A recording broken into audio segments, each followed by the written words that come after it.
Uncharted: The Lost Legacy. It is the most recent and apparently final entry in the Uncharted series, at least for a good long while at this point, and it originally started as a major DLC expansion for Uncharted 4, though eventually it grew so big and large in scope and price that they decided to just release it as a standalone game, though admittedly they did release it for about 60% of what most AAA games release for, partially because it was originally pitched as a DLC for Uncharted 4 and partially because it's very short, running in around 8 to 9 hours for most players. Graphically, the game is very impressive, definitely a quality proof of concept for The Last of Us Part 2, which would come just a few years later. The color work is phenomenal, the sound design is great, and the animation work is top notch. It really is hard to find things to criticize about it on a technical level. Even now, going on 5 years after this game's release, I don't know what it is. Recently, I've been going through these games from like the 2016-17 era. It feels like yesterday, but they're like 5, 6 years old. It's blowing my mind. Like Breath of the Wild was 5 years ago. That's not okay. Somebody do something. Stop it. The Lost Legacy also featured the largest map or open arena yet seen in a Naughty Dog game, which also was to prepare the team for the large open area in Seattle in the opening hours of The Last of Us Part 2. With this large open level, the game also started to experiment with level exploration, rewarding players for looking in every single nook and cranny with different collectibles, which is certainly a welcome change from the tight corridor design of Uncharted 4, though it's important to note that there are still no special weapons to be found or gear to be equipped. The gameplay is the same as Uncharted 4 with constant weapon swapping and ammo depletion, and there's not much reason to explore the levels and find collectibles other than doing it for its own sake. So if you're not the type of player to go and hunt down all of these little trinkets just so you can say you platinumed the game, there's not much reason for you to do it. But the core of this game is comprised of its protagonists and its antagonist. The Lost Legacy does so little different from its predecessors that all it really has going for it to make it feel unique in the series is a pair of brand new main characters, namely Nadine and Chloe. Obviously, these two have been in the series before, Chloe being one of the fan favorite characters from the original trilogy. Nadine, on the other hand, has a lot of baggage from Uncharted 4. Not only is she not likable or interesting in the least, but she presents numerous narrative problems as well. In Uncharted 4, she's effectively just a big muscly woman who kicks the main character's ass repeatedly before bowing out of the story at the last minute. Now, this normally wouldn't even be an issue if the villain's sidekick happened to be really uninteresting and poorly developed. There's only so much time to spend on character development anyways. The problem is that Naughty Dog seems so insistent on making the player like her that it feels very contrived and desperate. With the release of Uncharted 4, Naughty Dog even seemed genuinely surprised that people criticized Nadine as an underdeveloped character. And so, in The Lost Legacy, it's good to see them attempt to correct this, spending a lot of time sharing stories between Nadine and Chloe back and forth about their childhoods and backgrounds. And we'll go into some of this in this video, but for now, let's just say I don't think they pull this off. Nadine's just not a good person. Like, whatever you want to say about Nathan Drake, ludonarrative dissonance aside, he is a mass murdering psychopath. I think we can all agree on that. But if we look at the cutscenes, which for most people is how you determine what's canon in these types of games and stories, Nadine is not that at all. Spoilers for the end of Uncharted 4 real quick, but Nadine at the very end of Uncharted 4 literally leaves Rafe, Sam, and Nate to die in the belly of this ship that's on fire and surrounded with explosives. She locks the door and leaves them with no means of escape as far as anybody can tell. In fact, the only way they can escape is when Nate takes an old cannon that thankfully is still loaded somehow and shoots a hole in the hull of the ship. Say what you will about Nathan Drake, I don't think he would ever leave 3 people to be engulfed in flames when he could have helped them escape or given them some second chance. It's just unfathomable that they do this with Nadine and then are like, why don't you like her as a character? We tried really hard. It's like, you really didn't, man. Like, I don't know what to tell you. She left these people to die, even though they really weren't a threat to her. Like, she's just not a good person. Now, Chloe, on the other hand, is as great as ever, even though I think they should have killed her off in Uncharted 2 since they set it up and signaled it all over that game. I'm still glad that she's here. She's witty and does a great job of carrying the narrative of the game on her shoulders. Though I think it is important to note, I don't think she's as good a protagonist as Nathan Drake. But to be fair, it took 4 games for Nate to reach his full potential as a character. So considering this is only our second exposure to Chloe in any meaningful sense, I still think it's very impressive that she plays so well on screen. All told, I just think Naughty Dog has run out of ideas when it comes to Uncharted, and I think over the course of The Lost Legacy, as we go through the whole game in this video, you'll start to see that it's just more of the same. At this point, there's not much more that can be done other than giving the franchise a break, waiting for technology to develop further, and then coming back to the franchise with a fresh set of eyes in a few years' time. The Lost Legacy is not bad, it's just not great. And in a series that regularly hits it out of the park, that's actually a major failure. In effect, this is exactly the same as when you can point at a major AAA blockbuster movie that rakes in hundreds of millions of dollars in revenue at the box office, but is still considered a commercial flop because they expected it to do so much better compared to its peers in the AAA blockbuster space. It performed well, but it underperformed. It's possible that both of those are true at the same time. It's just a matter of perspective on who's evaluating what a good performance is or what it means to perform well, and who's determining what it should have done given all of the factors involved. Lost Legacy isn't a bad game, but compared to the expectations of the Uncharted series, especially after Uncharted 4, it fell short of expectations and was, therefore, a failure. The game still has memorable moments, the most notable of which for me was when I climbed to the top of the central tower in the large open section, and once atop the precipice, if you stand still, Chloe will actually start to do yoga poses and the camera will slowly pan around her. It's a nice, calm moment in a game that's otherwise about nothing more than mindless shooting and arenas. And in my mind, the other notable element would be Chloe as a character and as a protagonist. I think she's really good, and I really do believe that she could grow to be just as beloved as Nathan Drake over the course of a few subsequent games that push the boundaries in different ways. But as of right now, I really believe that Naughty Dog needs to take some time to rethink how these games should work and what they can be. Because right now, it feels like they're just flat out of ideas. And of course, when they've settled on what the next generation of Uncharted will look like, we fans will still be here eager to engage with those games and give them a shot. It's just, I think, gonna need a little time. Now, I want to go through the whole of The Lost Legacy to look at it and break it down piece by piece, just like we've done for the previous 4 games in the franchise, to wrap this whole thing up. Problem is, the narrative isn't that interesting compared to the narratives in Uncharted 4, 3, 2, and even 1. It's certainly an afterthought.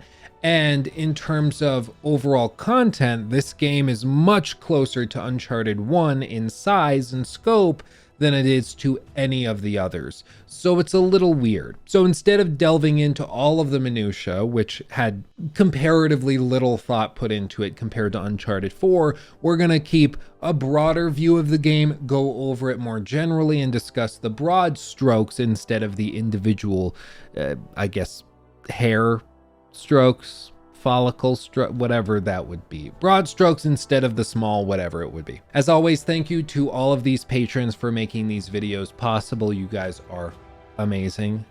Thank you. And if you want to enter to win a few upcoming AAA games over the course of this year, just head over to our Discord. Links in the description box below in my link tree. Follow all my social media and everything. All you have to do to enter the giveaways is be a member of the Discord, but if you follow the other social media, I would greatly appreciate it. And of course, a big thank you to our sponsor for this video, without whom we couldn't make it, couldn't do it, couldn't justify spending all this time going through a video game, NordVPN. NordVPN is the virtual private network provider that offers one of the easiest to use solutions for safe web browsing on the market today. They have over 5,100 servers in 60 countries, and with their high quality server infrastructure, you can watch videos, browse the web, and do whatever else you need to while retaining anonymity and security. Their service is easy to use, extremely robust, and they empower you to browse the web securely and safely with complete peace of mind. Head over to nordvpn.com/Luke Stevens and use promo code Luke Stevens at checkout to save 70% off of a 2-year plan and to get an extra month for free.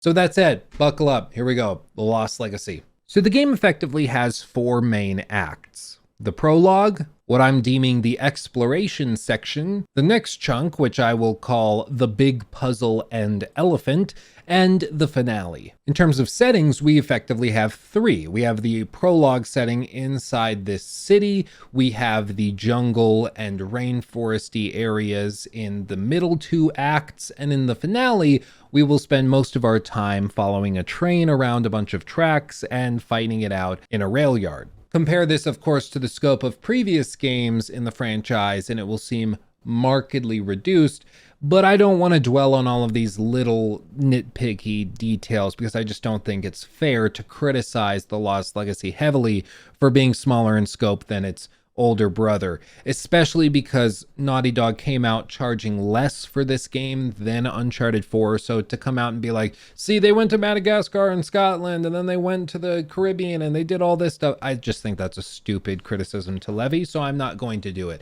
I just want to make it clear we're talking about a game that is much smaller in scope.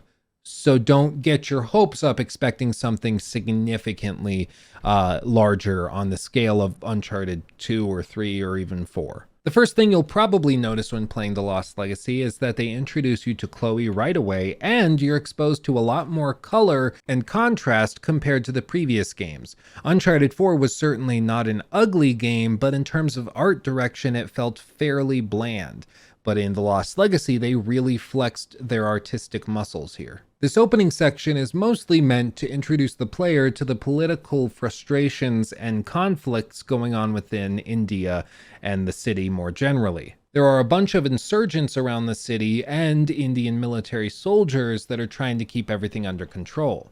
We don't get to find out much right now, but this little girl shares a good amount of information for us to set up the story. We also don't know what Chloe's trying to do at this point. Again, it's kept very, very vague, and instead we just have to roll with the motions and go where the game wants us to go until we find out why we're doing any of this. So we hop in a truck and go across the river to end up in what seems to be the war-torn section of the city. We're then shown a picture of a red door at the end of an alleyway, which tells us where we need to go, though it's important to note that these levels in the opening section of the game are extremely narrow and linear, so there's not actually going to be any question of where you're supposed to go. As you walk through the alleyways, you see some of these insurgents breaking into people's houses, holding them at gunpoint, beating and shooting people who resist, and it really sets the stage. There's a significant sense of fear and anxiety within the heart of this portion of the city. You make your way through a couple of guard checkpoints, learn how to stealth take down some enemies, and to crouch behind cover. Eventually you come up on the red door and are introduced to the lock-picking mechanic, which is extremely basic and very, very forgiving, but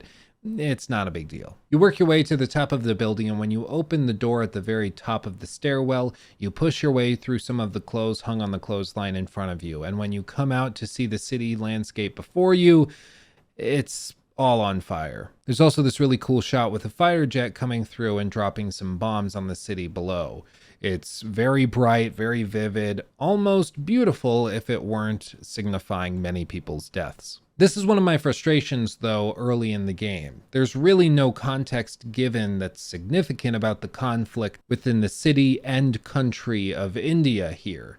We just know that there are insurgents trying to overthrow the government, and that seems to be what's going on here. I recognize that many people won't care about this, and they'll just accept that they're fighting a bunch of unnamed faceless soldiers out in the world. It doesn't matter why they're fighting them or what their motivations are, but I personally really appreciate when I understand the motivations of the villains and the people that I'm fighting against. But back to the rooftop. A few soldiers show up and start attacking Chloe. You fight your way for a little bit, but you seem to be out of your league, which is precisely when Nadine shows up. If you went into this game cold without having seen any of the media or press or even the game cover, this would be a total surprise. Chloe and Nadine working together is one of the more strange collaborations that I've seen in recent memory, but you know what? If it works, it works. After the pair takes down these soldiers, they start to catch up on where they're at in their mission. Nadine starts talking about a man named Asav. It says that it took her weeks to track him down and that he's very unpredictable. Chloe throws in some dialogue about him being just another warmonger with no war to fight, meaning that he's just like a trapped bulldog that wants to piss somebody off, so he has some reason to fight. But that already seems to be admitting that he doesn't have any genuine motivations or interesting backing to anything he's doing. And spoiler alert, Asav is going to be just that. A bland, uninteresting villain with no genuine motivations to any of his actions other than the bland, I'm evil because I want to be powerful and my evil behavior causes me to gain power, and that's about it. And it's unfortunate because in a lot of these smaller games or spin-off titles, you can usually justify going a little bit crazier with the writing or trying out some really unique and novel things. But in The Lost Legacy, they played it more safe than I think they probably have played it since Uncharted 1 came out. At least in that game, they had Nazis.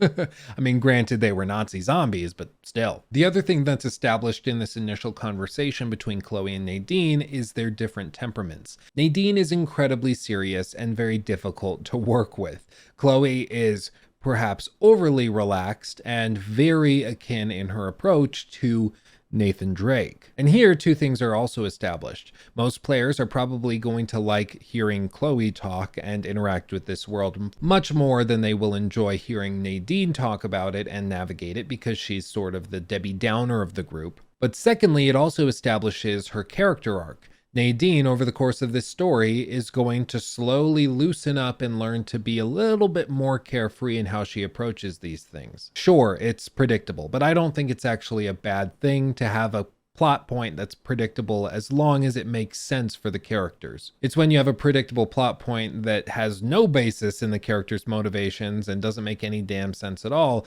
that we have a problem. But the two establish where they need to go next. Specifically, they need to get to Asav's main office because they need something out of there. Chloe spots the office with a pair of binoculars and the crew knows where they need to go next. So you start navigating over the rooftops, eventually landing on this rooftop, which has a crate that you can push to allow Nadine to climb up a nearby ledge. So you pull the crate out and drop it down below, but it actually crashes through the ceiling of this building and nearly kills Nadine in the process. Chloe gives a little oopsie daisy and Nadine replies, Ugh, sorry about that. How about we avoid crates from now on? Okay, good deal. And sure enough, for the rest of The Lost Legacy, we're not going to be using crates really at all. It's something that was used a ton in Uncharted 4, but I think they received enough pushback or criticisms because it felt really overdone in that game. But this time around, they're self-aware. Naughty Dog's like, yeah, we get it. The crates kind of suck and it's a little stupid. So don't worry about it. No more crates. And sure enough, they stick to it. Ever persistent, the crew pushes on, eventually climbing all the way up the side of the building to Asav's office, which is filled with all sorts of antiquities. There's pots, paintings, statues, mosaics, everything you could possibly imagine related to Indian culture and heritage. Most notable to these two, however, is a lockbox. Once you pick the lock and break into it, you find a small circular device. But before they have time to figure out what it is, some armed men break in. And Chloe slips the disc into her back pocket right as Asav enters. Now I'm going to let this section play off because I'm going to talk about it and I want you to evaluate it just as critically as I am because I think I'm picking up on some stuff, but I don't want to overly read into it. So instead I'll just let it play, let you form your own opinion, and then I'll offer my thoughts on the back end. Here it is.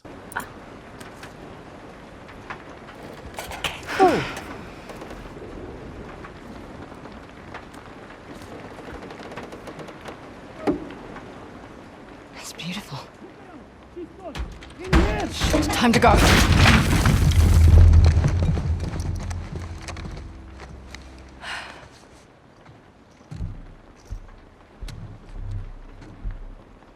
Nadine Ross. What a pleasant surprise. Careful, brothers. This tiger's got claws. Asov. Oh, all these years. And you haven't aged a day. You're too kind. Are you looking for work? I hear that Shoreline's under new management. Temporary setback. Nothing I can't handle. Of course. Pidgey, though. My men and I could use someone of your caliber.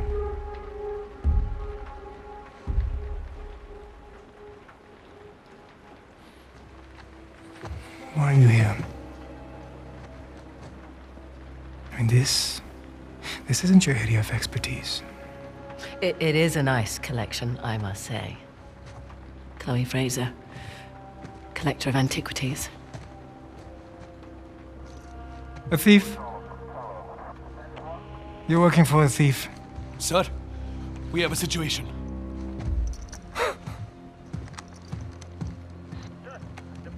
What? I'll be right there. The disc. Oh, right, about that. At first, I mistook you for just an average rebel. Oh. But you have managed to find the Hoysala Empire. That's not bad. Their greatest treasure, the Tusk of Ganesh. Now that's not an easy find. What are you doing? 3 Persian invasions, 3 separate wars, and all these years later, no one has found it. We're close. You're lost. And the only chance you have of even narrowing down its location is to find someone who can help you crack this artifact.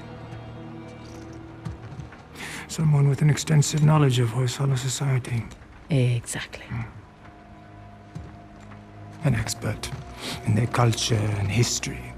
My rates are reasonable.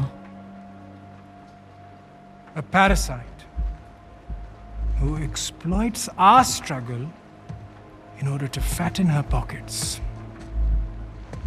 So that's a no. Felt like a no. You've got balls. I like that. But I don't need any more so-called experts. Shoot them. Throw their bodies in the river. No need. Now, clearly, there's some relationship between Nadine and Assav that's not discussed further. There's some history here. Some Uncharted fans seem to think that Nadine and Assav had some sort of romantic relationship previously that ended badly and caused a lot of tension. Others think that Assav previously hired Shoreline, and that's how he got to know Nadine, back when she was running it and leading it in its heyday, before it basically collapsed at the end of Uncharted 4. You know, because Nathan Drake killed everyone. The reason I wanted to play that for you is because I feel like there's some sort of strange sexual tension going on here, but I can't tell if that's just me reading it into the situation or if it's actually there. So let me know in the comment section, maybe hashtag tension or something, so I know that you are referring to this. But let me know in the comment section what you think of this situation, if you think there's something more there, or if I'm just reading too much into it, because I think it will color the rest of their interactions for the rest of the game if we know the answer to that question. Regardless, right after Assav orders their death, Chloe kicks over a table with a lamp and starts a fire, which allows them just enough cover to break out the window on the back end and bust out onto the roofs below. What follows is a pretty elaborate chase sequence through the rooftops down to the river below. Before they reach the bottom, though, the two pause and have a brief conversation. Nadine's pissed off because she feels like Chloe was about to sell her out to Assav to get her offer back to save the 50% cut that she owes Nadine. 50% cut of what exactly we're not sure at this point, but presumably it would be worth a fair sum. It's also here that Nadine reminds everybody of what she did at the end of the last game. She says that the last man who betrayed her and double-crossed her ended up dead, which is true because she's referring to Rafe. He did end up dead. But part of the reason he ended up dead is because she locked him in the hole with a murderous psychopath in the form of Nathan Drake, leaving him to die. I get it. Rafe was a bad guy. Bad guys often die in these types of stories. Whatever. But it doesn't change the fact that what Nadine did was objectively awful. Setting all of that aside, the two race down and eventually get into the river below. Apparently, Chloe has hired a boat to pick them up once they get to the water beneath, kind of expecting that this type of thing would happen. And sure enough, once you end up in the water, we cut to black and come back in with the two on a small skip that's going down the river. Now, this offers us a brief moment of respite from the rest of the combat and violence that surrounds this story. It's just Chloe and Nadine talking in the back of this boat. A bunch of exposition is given here, namely that we are trying to find the Tusk of Ganesh, which is an ancient artifact which presumably holds a lot of power over the Indian people as a monolith and as an item of significant historical and cultural value, but also it probably is worth a good amount of money if it could be verified as the actual Tusk of Ganesh. We also find out that Asav is after this same tusk. Why? It's not exactly clear, but the answer isn't that satisfying even when we do get it. You see, Asav is the leader of one of the insurgency groups. He's the guy that's trying to overthrow the Indian government and take control of all of India.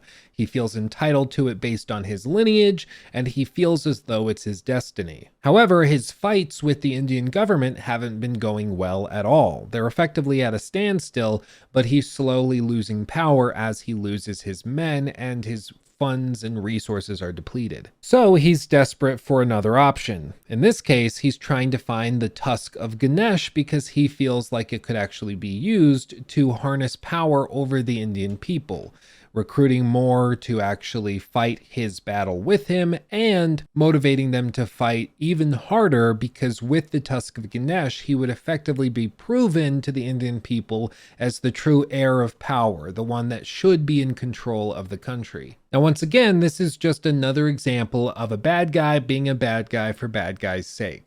There's nothing that interesting about his motivations or what he's trying to do. It's just that he feels he should be powerful, he feels like he's entitled to it, and so he's going to do evil stuff to make it come out his way. It's just not interesting. I'm sure it doesn't have to be said, but the most interesting and captivating villains are the ones that you strangely find yourself agreeing with, even in a dark, twisted sort of way. You can agree and sympathize with their diagnosis of the problem, but you disagree with the prescription. In the case of Asav, there is no agreeing on the diagnosis or the prescription. He's just a bad guy who's crazy and is bad because he's bad. But there's a whole other element to his plan to overthrow the Indian government and take control for himself. But we're going to get there in a little bit. For now, just know that we're all trying to find the Tusk of Ganesh, and Chloe's trying to find it first. In addition, Chloe and Nadine talk a little bit about their backgrounds. During these opening sections, we find out that Nadine has separated from Shoreline at least temporarily. Shoreline is still operational somewhat, but it's currently under the control of her former lieutenant, somebody that goes by the name Orca. It seems as though the humiliation that the company suffered at the end of Uncharted 4 was just too much for Nadine to retain control over the group, so she was welcomed to leave. We also find out a little bit about Chloe's father, specifically that he's the one that started this search for Ganesh's tusk, and that most of his research is being used by Chloe to find it. It seems that he passed away a while back, but Chloe refuses to discuss this much further. But that's about it for now. We then reach chapter 3, and it's here that we begin what I would consider to be the second act of the game, which is the broad exploration portion. There will be a lot of free climbing, a lot of driving this Jeep around, and clearing small enemy encampments that are filled with shoreline mercenaries and Asav's henchmen. This portion of the game was talked up a lot in the marketing for it and in the development. This portion of the game was talked up a lot in in the lead up to the release. Basically, it is the largest single level in any Naughty Dog game ever created, though I do believe this record was broken with the large open area in Seattle in The Last of Us Part 2, though as far as I could find, Naughty Dog has neither confirmed nor denied this, but having played both of them recently, I think Seattle is actually a little bigger. And in terms of game design, it's actually pretty straightforward. In this large open area that's surrounding a central pillar tower, you have to go to each of these marked locations, clearing them, which effectively partially clears the way for you to continue. It's only once you've cleared all of these encampments that you can fully unlock the door to allow you to progress. And I will say, after playing through this portion of the game 3 times for this video alone in the last month or two, it's really proved to me that an open world Uncharted game isn't what we were all hoping it would be. You see, there's a reason that Uncharted games have been very linear in the past, with tight corridors, large set pieces, and carefully scripted moments. It's because these games at their core are basically interactive action movies. They aren't about open world exploration, they aren't about careful open world design or extreme amounts of interactability within the worlds that are crafted. And furthermore, it's a question of expertise. Naughty Dog is really good at those cinematic scripted linear moments. They're not very good at open world design. And that's okay. What Rockstar is phenomenal at doing is what Naughty Dog is weak at doing. And what Naughty Dog is phenomenal at doing is what Rockstar is weak at doing. Though, to be fair, Rockstar seems to be good at pretty much everything at this point except for remasters, so it's perhaps not the best example. It's like I mentioned during the intro of the video. Naughty Dog just isn't great at encouraging players to explore the levels, especially in Uncharted games. There's no reason to look in every nook and cranny unless you are a collectible hunter, and even then, most people will find this boring. Crafting worlds that you want to explore simply for sake of exploring them is incredibly difficult. It's why a game like Breath of the Wild is so amazing, because it is so difficult to pull that off. I admire Naughty Dog trying, but it just doesn't stick the landing here. This whole section just felt like a poorly put together gigantic shooting arena instead of an interesting portion of this Indian wilderness for me to explore. Chloe and Nadine tried to banter back and forth to keep it lively and interesting, with some exposition being revealed as they go, but it's not enough to save it in my mind. Furthermore, most of the dialogue between Nadine and Chloe is related to their daddy issues. And I don't mean to dismiss them as characters, but I'm not joking. It's Nadine discussing how Shoreline was her father's company and how she sort of resents him for leaving this in her lap, even though it's all she's ever known and all she's ever really cared about. And Chloe never really got over the death of her father and is searching for this treasure, both because she wants to keep it out of Asav's hands, but also because she wants to see her father's task through to the end. I know it's purely subjective, but I just don't find this particularly interesting. Even the plot line in Uncharted 4 relating to Nathan and Sam's mother wasn't particularly interesting, and Naughty Dog didn't pretend as though it was. It effectively served just as a quick passing explanation for why Sam and Nate had to go on the run originally from the orphanage and everything that they had been doing up to that point. They didn't try to explain away the actions of Nate and Sam through Uncharted 4 with that myopic explanation and motivation. I mean, seriously, imagine if they were searching for Avery's treasure just because their mother at one point dreamed of finding it. It just would be a lame reason to go through all of this trouble and to massacre all of these people. Instead, giving them the motivation of trying to save Sam from this recently deceased drug lord, that actually works. It's urgent, it's immediate, and it's with somebody who's alive and present that you're interacting with. So it feels much more real as a motivation than something that's based in a character that we've never met and never will. The other major issue with this section of the game is that it relies once again on the large shooting arenas that I've criticized for pretty much the entirety of the time that I've been critiquing these Uncharted games. Naughty Dog's approach to weapon variety in Uncharted is to give you these disposable weapons that run out of ammo quickly that force you to swap to a different weapon that a different enemy had been carrying.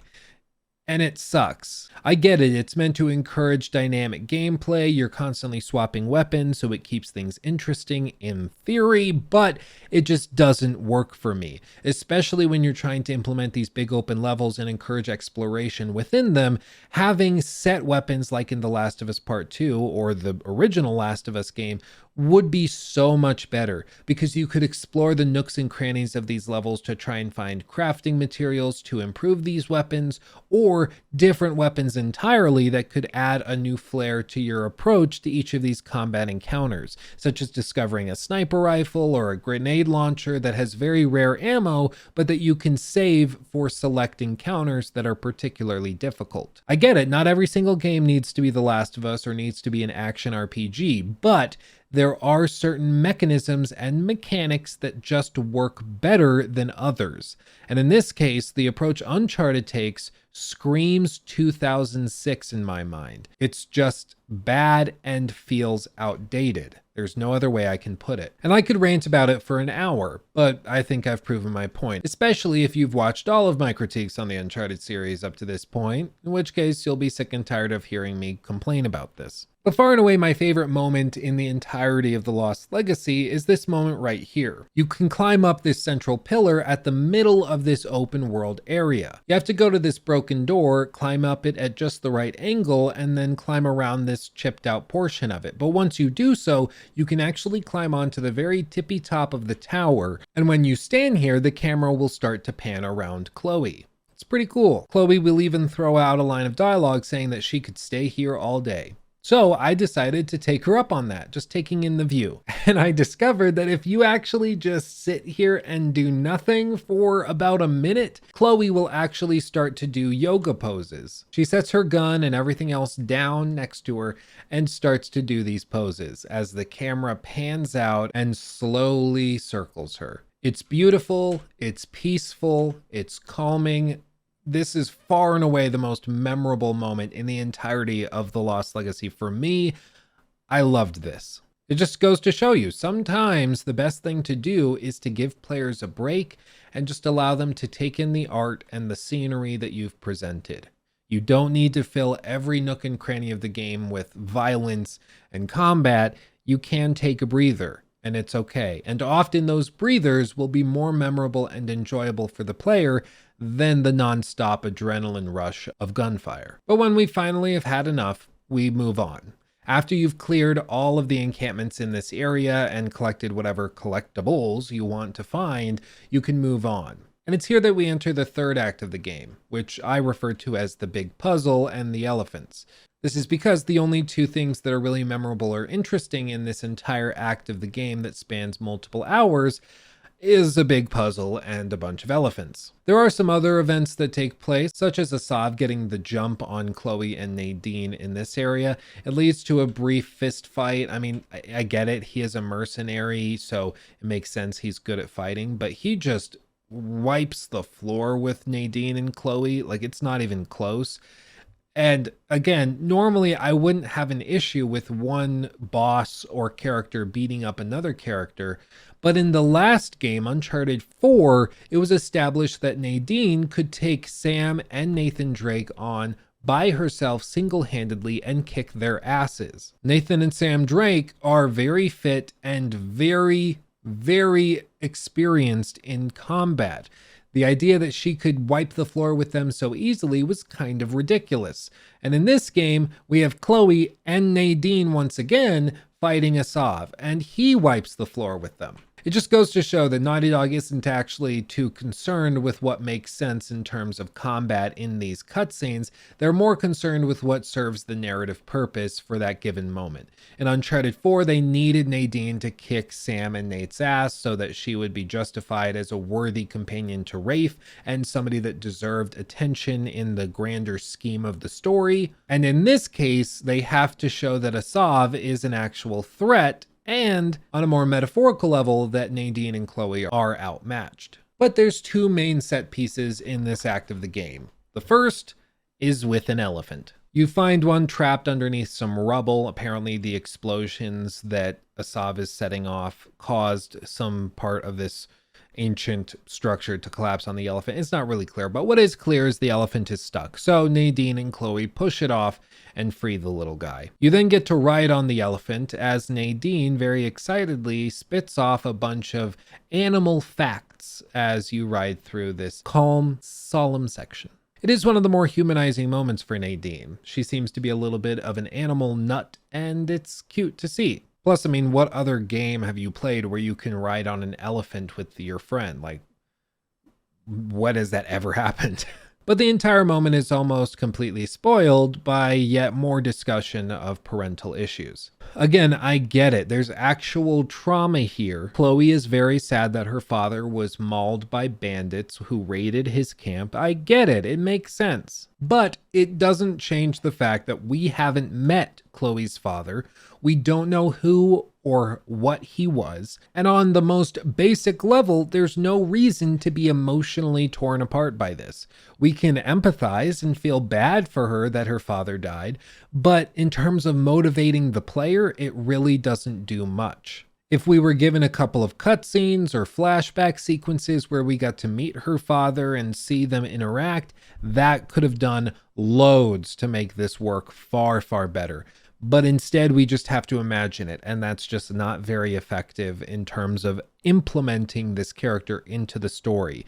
Instead, it just feels like a construct that's been placed here to lazily justify Chloe's actions, which is, in fact, all that is going on here. But enough complaining about daddy issues. You reunite the elephant with the rest of his family, take some pictures, and move on to yet more shooting arenas, eventually ending up in a large area that's filled with the big puzzle. Once again, something I've brought up with every single one of these Uncharted games at this point, there is a large set piece that's hidden underground, but is exposed to the elements and the open air, which begs the question why it hasn't been found up to this point. In this case, it's a gigantic gilded statue, which is opened up to the forest above. Now, in this case, we are in the middle of a dense jungle, and this comparatively is a pretty small opening in an otherwise very dense jungle, so I can actually justify this one why it wouldn't have been found in all this time, because effectively you would have to be directly overhead in a helicopter or something to be able to spot this. But again, I just have to mention that Naughty Dog does this all the time, where they have a big gold gilded whatever open to the elements, easily visible from above, and then they're like, well, it's amazing nobody's found this yet. Yeah, you're damn right it is. Admittedly, this is a far less egregious example than in Uncharted 4, for instance, when Libertalia has been searched for centuries and centuries, and it turns out it's completely open to the air with huge buildings and mansions visible for all to see from the air above. It just doesn't make any sense how that possibly went undiscovered for any period of time once air travel was invented. Anyways, we set the arms of this statue at very specific angles. Doesn't require any brain power whatsoever. You're just turning dials and jumping from platform to platform within a set amount of time. It's not particularly engaging, but hey, it works. Once all of the beams of light are aligned properly, the puzzle is solved, but just in time for Asav to show up with a bunch of armed men. There's then a large shootout, but inevitably Chloe and Nadine end up at the very bottom underneath the statue. Asav captures them, puts them in handcuffs, and introduces them to their friend, Sam. Yeah, that's right, Sam Drake. Turns out he's been working with Asav all this time, but as a double agent.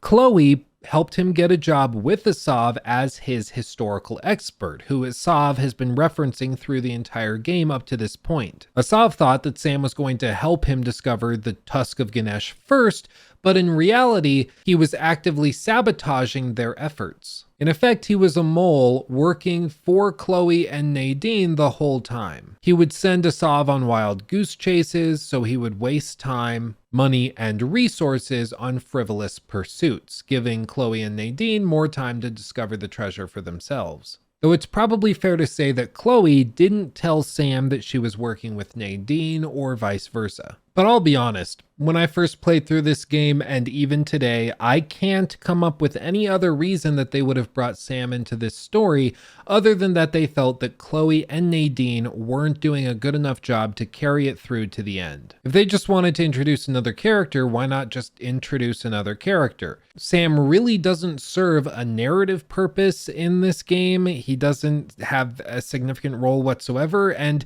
in large part, he mostly just acts as comic relief, giving mindless banter back and forth to give a couple chuckles as you go through the ending act of the game. I'm sure Naughty Dog would say that they just wanted to bring Sam into the story because he's a loved character from the previous game, but it feels overtly contrived in my mind. The fact that Chloe and Nadine happen to meet up and work together is already a little bit of a stretch for me, but then to suggest that they also got Sam Drake involved is just another straw, perhaps just a little bit too far for me. But regardless, he's here. Asav takes the group through to the next chamber, which presumably holds the Tusk of Ganesh. And over the course of about 5 minutes, you'll solve a quick puzzle where you rotate some circles into a bigger circle, which ends up being a disc with a picture on it, which then you can use to arrange the statue in the right way so that you don't get decapitated by this axe. Then a little holder pops up and reveals the Tusk of Ganesh. Asav takes it and leaves these three handcuffed to this post to drown and die. They set off a bunch of explosive devices, but Chloe brought a lockpick, of course, because she's been lockpicking this whole game, and starts to get Nadine and Sam free from their shackles. Just in the nick of time, she's able to get the handcuffs off of everybody, and they swim to the surface, narrowly surviving. And I have to ask if I'm alone in doing this. Whenever I'm playing like a game or there's a movie where the characters are underwater for an extended period of time, I try holding my breath for the same amount of time to see if it's possible. I will say, when this happened, I tried holding my breath for as long as Chloe did. I managed to, I survived, but bear in mind, I was sitting with a controller in my lap, so it wasn't quite the same as actively swimming and trying to pick a lock with the impending threat of death. So it's not quite the same. But if you did this too, if you're one of those people that holds their breath during movies and games when characters are underwater, let me know so I know that I'm not totally insane. Okay? I appreciate it. Once at the surface, the group realizes that Asav is off for some sort of weapons deal, presumably to sell the Tusk, though this isn't known for certain. Sam just says he overheard Asav talking about some deal at the train yard, so the group realizes they need to get to the train yard. Sam and Nadine share a little bit of dialogue as well. It appears Nadine is really pissed at Sam for some reason. Sam is thanking her for saving his life and being very courteous, but Nadine is not having any of it. Bear in mind, Nadine's the one that left him for freaking dead. Like, she's the bad one in this situation. She should be apologizing to him, asking his forgiveness, but no, it's like, no, Nadine's right. She's very upset with Sam. It doesn't make any sense at all, but she's very upset. But now we head into the finale of the game. We have our full trio and the group heads towards the train depot. There's a lot of light puzzling and yet more shooting arenas, but the finale of this level is with this helicopter that you have to shoot down. For some reason, it hovers just within reach of your grappling hook instead of high up or far away from the gunfire and RPG shells that are coming in. But you know what? Beggars can't be choosers. And in the back of the helicopter is actually Orca, the lieutenant that took over Shoreline from Nadine. Turns out Asav left the Tusk of Ganesh with this guy. So you take the helicopter down and Orca is left sitting outside of the helicopter, bleeding and dying, but still holding the Tusk. He gives the standard bad guy speech where he explains in detail everything that's going on for no apparent reason. He and his Shoreline crew brought a big old bomb to trade for the Tusk of Ganesh, which presumably would be very valuable if sold to the right collector or governmental agency. It seems that Asav traded the Tusk, which would have held political power over the people, for a large bomb which holds, well, more direct power over the people. You see, it seems as though Asav wants to blow up a big portion of the city nearby because he thinks that will motivate a bunch of people in the city to join his forces in overthrowing the Indian government.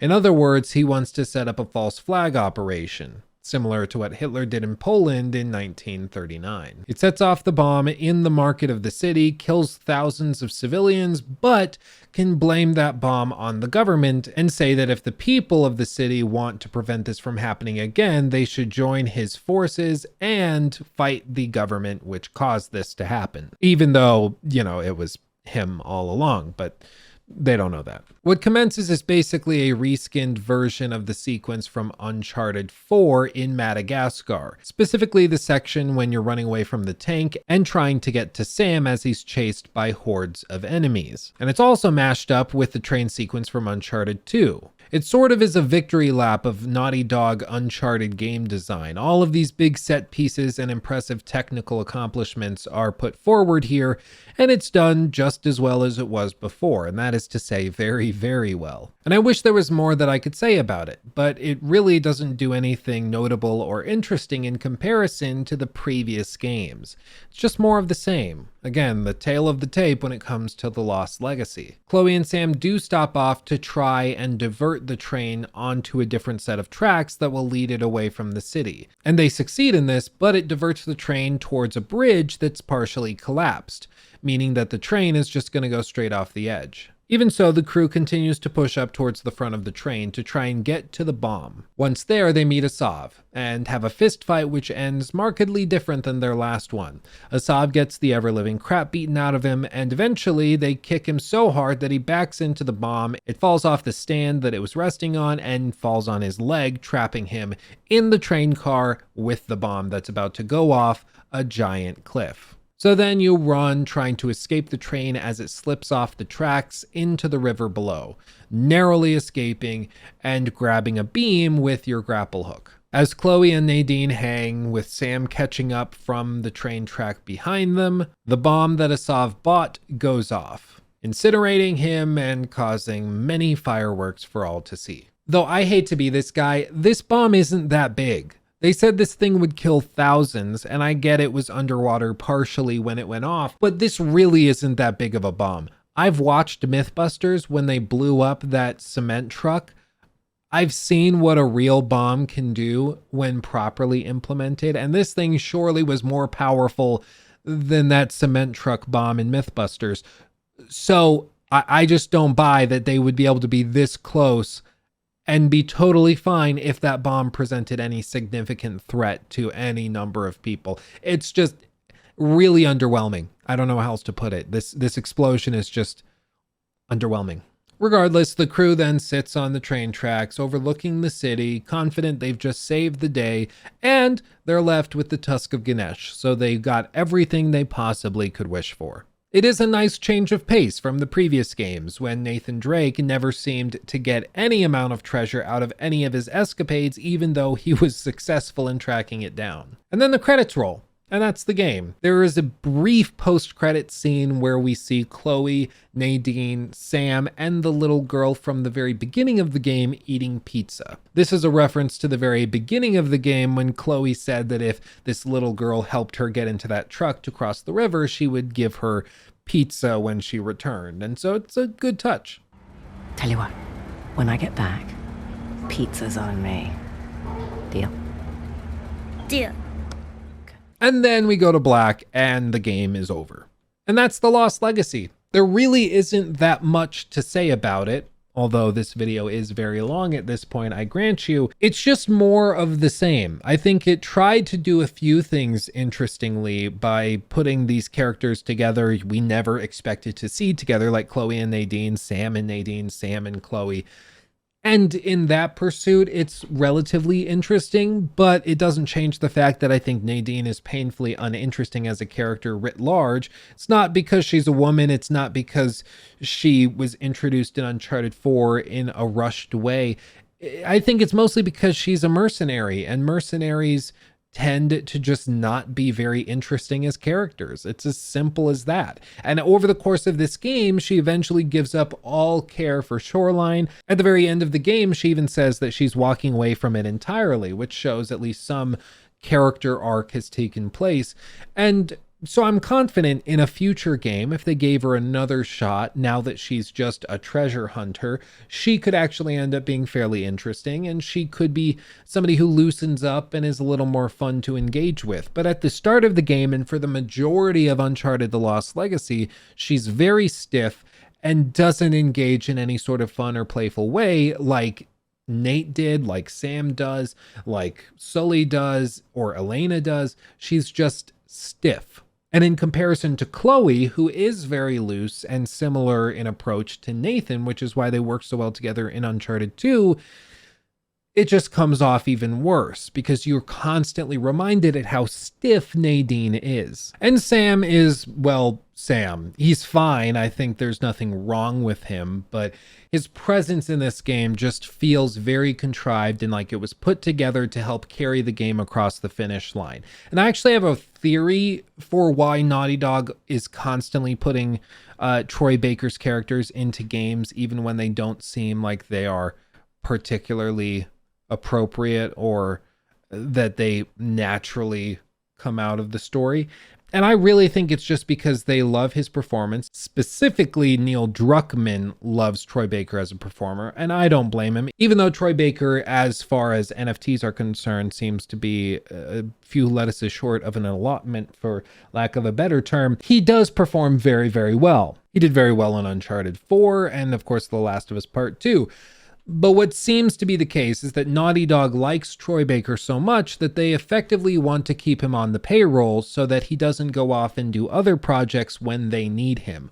So they just keep him involved in everything they do. So he's constantly at the studio, available for reshoots, re-recordings, whatever else they might need to do, which is why they put him in Uncharted 4, because then he's present. And as they're working on The Last of Us Part 2, early production stuff, he can be involved and present there.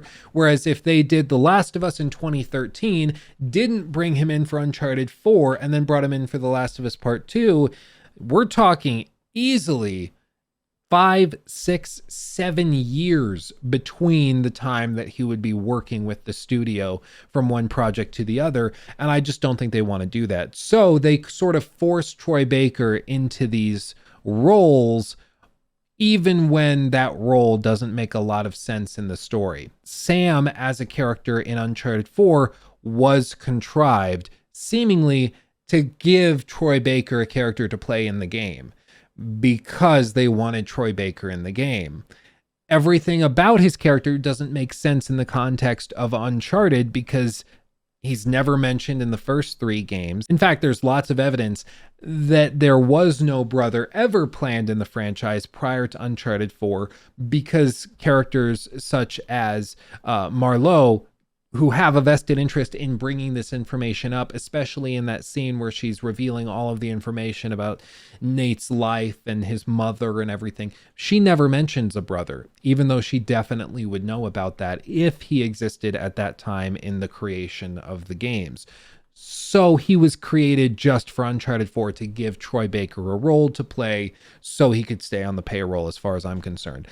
I get it. It makes sense as far as a business is concerned, but it doesn't change the fact that these roles just feel contrived in comparison. He's fine in The Lost Legacy. He's Sam Drake again. There's nothing wrong with Sam inherently, but it does feel contrived. It feels like they just wanted to get Troy Baker in another game so he could get a quick paycheck in between Uncharted 4 and The Last of Us Part 2 so that they could keep him happy at the studio and involved. And for the record, it's not just Troy Baker that Naughty Dog seems to do this with. They also seem to have done it with Laura Bailey because she's a great performer and they want to keep her very close to the studio and actively involved in all of their projects as well, because they brought her in to play Nadine and, of course, Abby in The Last of Us Part 2. And there was a whole scandal, of course, when they found out that Laura Bailey was playing Nadine Ross, who is a South African character with dark skin. Laura Bailey does not have dark skin, of course, so that brought up all sorts of questions. And I'm not going to delve into it here just because I don't think it's the point of the video. Whatever you think of that as far as voice acting is concerned is up to you and your opinion. I haven't put enough thought into it to really form an opinion myself, to be perfectly honest, but I do know that there was some heat garnered when The Lost Legacy came out and when Uncharted 4 was originally revealed to have Laura Bailey in it, because the performer for Nadine is not dark-skinned, but plays a dark-skinned character even so. Doesn't mean that Laura Bailey is a bad actress. Quite to the contrary, she's phenomenal. I think most people who hear her voice in Uncharted as Nadine will not connect her to Abby in The Last of Us because they sound and act so differently, and that's the job of an actress. So props. But the point is, they seem to do this thing with actors that they like time and time again, where they have a performer, they want to keep them close to the studio, they want to keep them paid, healthy, and happy, so they find roles to help them out. And lastly, of course, they did it with Nolan North, who plays Nathan Drake, in between Uncharted 3 and Uncharted 4, giving him the role of David in The Last of Us as an in-between those games, to give him a quick paycheck, to keep him healthy, happy, and provided for. And I think this is part of the reason that we end up with like 5 actors and actresses playing 95% of the roles in this industry, and it's because the individual roles and performances don't tend to pay a whole lot, certainly not enough to like live off of for 3 years until you get the next project. So you end up with voice actors who are doing tons of projects and work. And even then they seem desperate for money, to the point where like Troy Baker will do a partnership with an NFT company for a quick paycheck, even though it will actually lead to the obsolescence of his career and his work at the end of the day. It's stupid. That's beside the point. The point is, it doesn't seem to pay very much. So these studios need to keep their actors and actresses that they like working with very happy and close to the studio for future big projects they're working on. So they throw them all these little bones and create roles, or call them ahead of time to try and find a way that they can implement them into the game, which is exactly what happened with Nolan North in The Last of Us. Apparently Neil Druckmann approached Nolan and said, listen, we have this character, can you give me some voices that you might do for him? Here's what he's like. He described David, sort of this compound leader who's also willing to provide for his people however he can, probably leads to cannibalism, but the player doesn't know that quite yet. And they workshopped voices from there until eventually Nolan provided the kind of soft and unconfident, but soft spoken and sort of Weasley voice that we ended up with as David in The Last of Us. And that worked. You got the role. All of a sudden we're good to go. So it's something they've done a lot, is the point. But setting all of that aside, The Lost Legacy is a really interesting title at its core. It's just kind of weird because it started as a DLC where they could explain away and justify the lack of original content and mechanisms as, well, it's just a DLC. It's that game, but an added story to it. And that's fine. I totally understand that. But when you release it as a standalone title and treat it like a standalone title, though a cheaper one, I think people naturally will expect a little bit more. They'll expect something that involves a little bit more effort, something that brings something new to the table. And we just didn't get that with The Lost Legacy.